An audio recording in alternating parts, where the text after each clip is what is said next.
On this episode of Heavy Metal Philosophy, I'm going to explain the most clever and dastardly scam going on in music today. And considering what a hive of scum and villainy the music industry is, that's really saying something. Welcome, metalheads. I'm the host of Heavy Metal Philosophy and writer for Metal Digest, John Barbas. Make sure you stick around to the end of the episode for this week's riff of the week. Now, we've already covered the ethics of using AI to generate music and album covers on a previous episode of the podcast. But this is not about that. This is about scammers using AI to defraud Spotify and other streaming services out of millions of dollars. We can have a moral and ethical debate about the merits of using AI to, quote, create music and visual art, but fraud is not up for moral debate. And let me just say that since the publishing of that episode of the ethics of using AI to, quote, create music, my stance has hardened quite a bit. And it's not because of arguments that anti-AI people have made. It's actually the arguments that pro-AI people have made that have really soured me on it. But we'll get to that later in the episode. We've got a scam to talk about. It's crazy because things are already bad with AI flooding the market, so real musicians have to compete in a much diluted pool. But this is so much worse than that. These scammers are now leveraging the systems. They're taking advantage of the way that these streaming services algorithms work. They're taking advantage of the distribution networks, and they're even exploiting the names of high-profile metal bands. But before I get into how these AI fraudsters are exploiting bands like Fit for an Autopsy, Devil Wears Prada, Era, Earth Crisis, and many more, we need to set the groundwork. Why are they going after metal bands? We've talked about it a million times on this podcast. Metal bands don't make any money, so why go after them? Well, they're scammers and fraudsters, so they're not really concerned with the morals and ethics of taking money from poor people, now are they? Check this out. 5 o'clock, only WBTV was there as FBI agents raided a Cornelius man's home. He's a musician now facing serious charges, accused of using AI to create and stream music and illegally collect more than $10 million in royalties. Michael Smith is charged with wire fraud conspiracy, wire fraud, and money laundering conspiracy. We caught word of this morning's FBI raid at the musician's home this morning. Our Erica Lunsford was there. She joins us now live near the Cornelius musician's home. Smith is accused of using automated programs to stream AI-generated songs billions of times. Documents state that hundreds of thousands of AI-generated songs were streamed by bot accounts billions of times, which allowed him to fraudulently obtain more than $10 million in royalties. $10 million. $10 million this guy made. And this isn't even the scummy scam that I want to talk about. This is just to illustrate how much money these AI con men can make. And also, that news clip called this dude a musician. No. He is not a musician. He used AI to generate this music. He is a prompter. This is the important point I want to get across. The music doesn't have to be high quality in order to steal money from real musicians. AI is only going to get better at making music, but even in its current state, the scam still works. If you think about all your music you've heard recently that's your favorite, I'm pretty sure probably 0 of them are AI songs. It doesn't matter. Bad songs make the scam work just as well. And this guy used AI to generate hundreds of thousands of songs. The algorithms of these streaming services will just autoplay these songs to random people. And maybe these random people don't even like the song. It's crappy AI music. And they hit the dislike button and the streaming service never plays them that song again. But that still counts as a stream. Y'all, he generated hundreds of thousands of these songs. No musician can keep up with that sort of productivity unless they're King Gizzard and the Lizard Wizard. And that doesn't even take into consideration that this dude was bot farming streams. Even if he hadn't have done that part, you can see how this is an unfair advantage for these AI scam artists. And remember, the next scam I want to talk about is worse. It's far more nefarious. I just wanted to set the groundwork to show how much money can be made. And when you're talking about that much money, it's going to attract bad actors. There's AI accounts on these services that have hundreds of thousands of monthly listeners.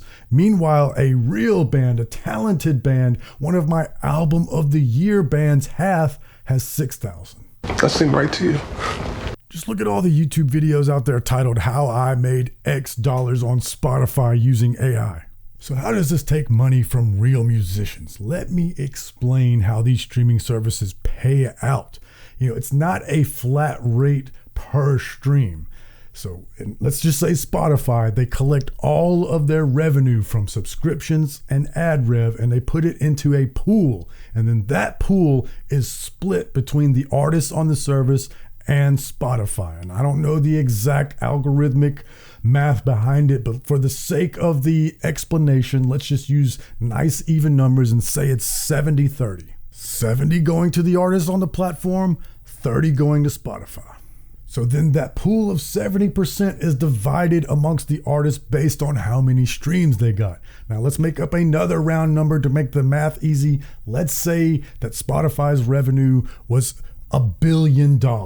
So that means there's $700 million to split amongst the artists, again, based on how many streams they got.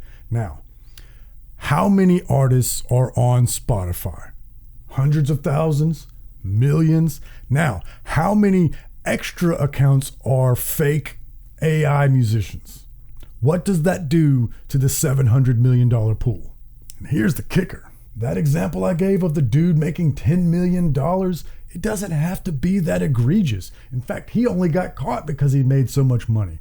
What would the effect be of 10 million individuals all spamming the service with AI generated content and making $1,000 a piece? That's worse. And it's impossible to bring them all to justice like they did the $10 million man. But it gets even worse. They're not even satisfied with skimming this free money. They want more. So now these AI con men are uploading AI generated music onto established artist profiles like Fit for an Autopsy, like Earth Crisis. And therefore, they aren't just relying on Spotify's recommendation system to autoplay these songs to random people. They are exploiting the good name of established bands and tricking their fans into listening to their music.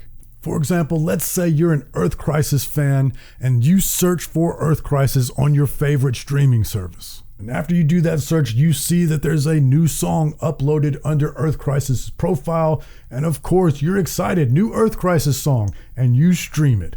It doesn't even have to be good. You didn't know that before you streamed it. And now this scam artist has tricked you and thousands of other Earth Crisis fans into streaming their fraudulent music. So it's not enough to steal money from these artists. Now they want to also steal their good name that they've spent years and years toiling to build. Dear Lord Almighty. That's the most hideous thing I've ever heard in my entire life. And what if a lot of those fans don't know it's fake?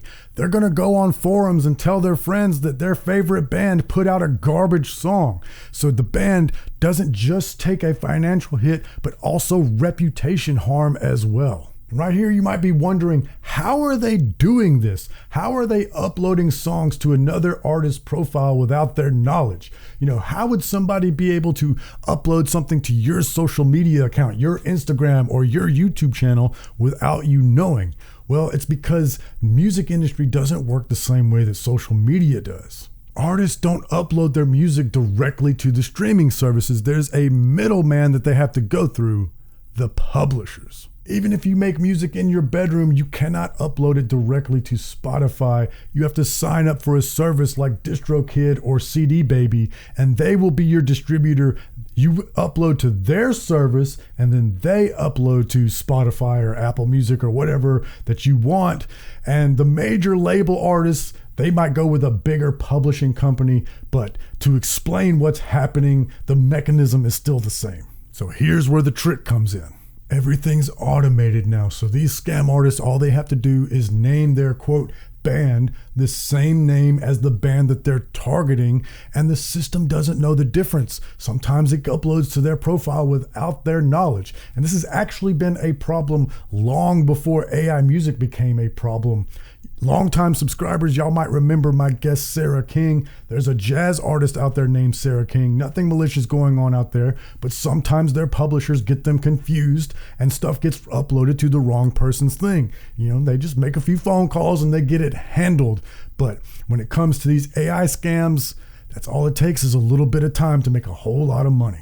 These con men know that this is a bug that they can take advantage of. So they prompt an AI to generate songs in the style of the artist that they're targeting, and then they upload it and get free streams. And remember, they can do this hundreds of thousands of times because of how quickly these AIs can generate this music.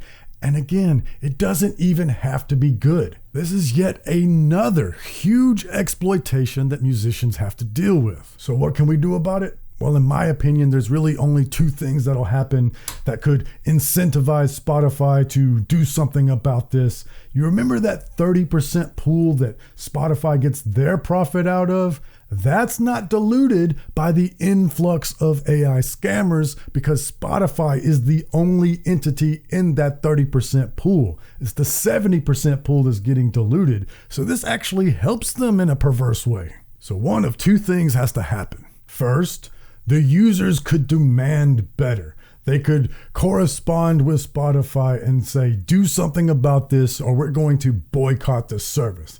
Now, I find this highly unlikely because I have not seen any indication that the market cares about the exploitation of musicians. Otherwise, all manner of other abuses wouldn't be tolerated. The other thing that can force change is the advertisers. If advertisers get hip to the fact that a lot of their ad spend is going to bot farms and not actual real people, they might pull their marketing budget for those services. An adpocalypse on the streaming platforms could force change. It could force them to regulate themselves, to reform their policies.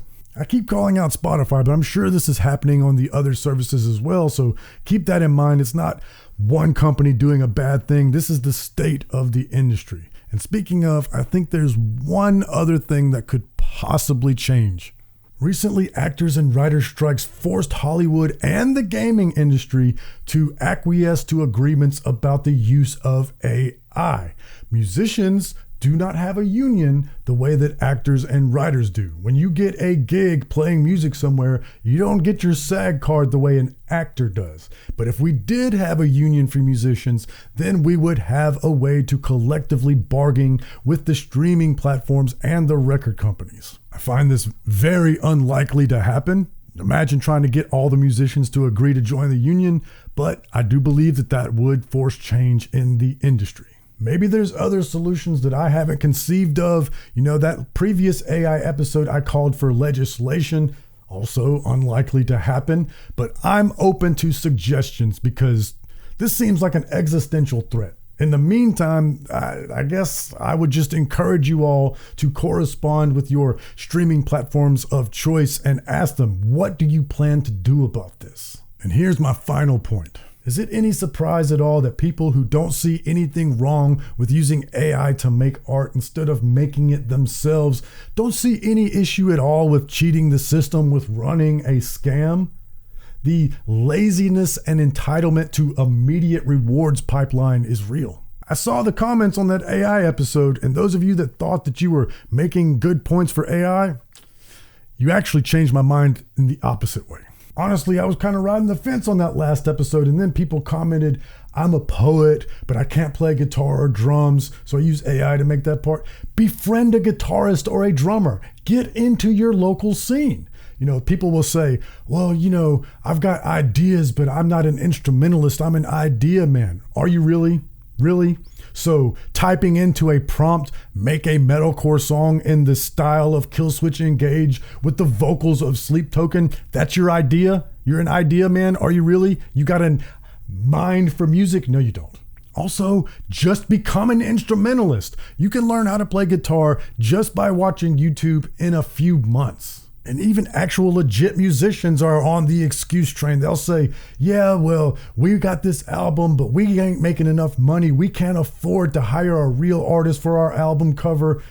Christ, how did any record ever get made by any of the countless starving artists throughout history before this technology existed? You're telling me y'all can't scrape together $200 to pay a local artist to take a picture of some landscape or weird thing and slap your band's logo on it? You're not too broke, you're entitled. You know what other new technology is available? Fiverr. You just want to get your music out there and be successful, and I get that. And I can't convince you to not take advantage of the cheapest, easiest, and fastest methods available to get your projects done. Your very real and probably good projects. But what I will say is I hope that consumers out there will demand that the art that they consume is real art made by real human beings. And to those musicians that are taking shortcuts with their album covers, I want you to consider that it's not just the album covers, they're coming for you next. While you're using AI to generate your drums, a robot is being trained to replace you as a songwriter. And they're taking your money right now. Demand better. The riff of the week is fittingly Dystopia by Silosis. But most importantly, read philosophy, listen to metal. I love you.